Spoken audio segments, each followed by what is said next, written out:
तपाईँको यो ज्याकेटहरू सबै च्यातिया छ है, यो यसरी च्यातिया छ, यो यसरी च्यातिया छ, लुगा पनि यस्तो देखिरहेको छु म होइन। तपाईँलाई विभागले यस्तो ज्याकेटहरू दिन्छ कि दिँदैन? ज्याकेट त दिन्छ, च्यातेको यही पाएको होइन, जे छ त्यही लगाउनु पर्ने बाध्यता छ। हजुर हजुर। कति घन्टा ड्युटी गर्नुहुन्छ? हाम्रो अहिले यहाँ प्रहरीको 18 घन्टा 20 घन्टा जति पर्छ। एउटा कुरा बताउनुहोस्, कति घन्टा ड्युटी गर्नु पऱ्यो? हाम्रो अहिले 17-18 घन्टा 20 घन्टा 22 घन्टा पनि पर्छ। 17-18 घन्टा 20 घन्टा 22 घन्टा 2-4 घन्टा सुतेपछि उहाँ फेरि ड्युटीमा आइहाल्नुहुन्छ। एउटा प्रहरीको पीडा सुन्नुहोस्, जब यो प्रहरीहरू चोकमा हुन्छ कसैले पनि एक बोतल पानी दिँदैन।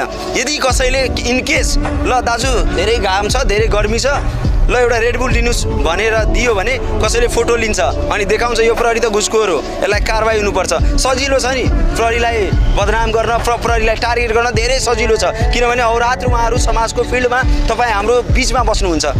सर, यदि प्रहरीको जागिर छोडेर कहीँ अन्तै जागिर गर्ने अवसर पाउनुभयो भने के गर्नुहुन्छ?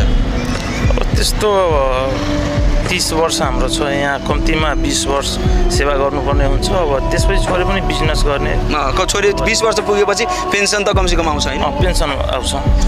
मलाई एउटा कुरा जाँदा जाँदै मेरो अन्तिम प्रश्न, यो युनिफर्म लगाउँदाखेरि गर्व महसुस हुन्छ कि गिल्टी फिल हुन्छ? होइन, गर्व त महसुस हुन्छ।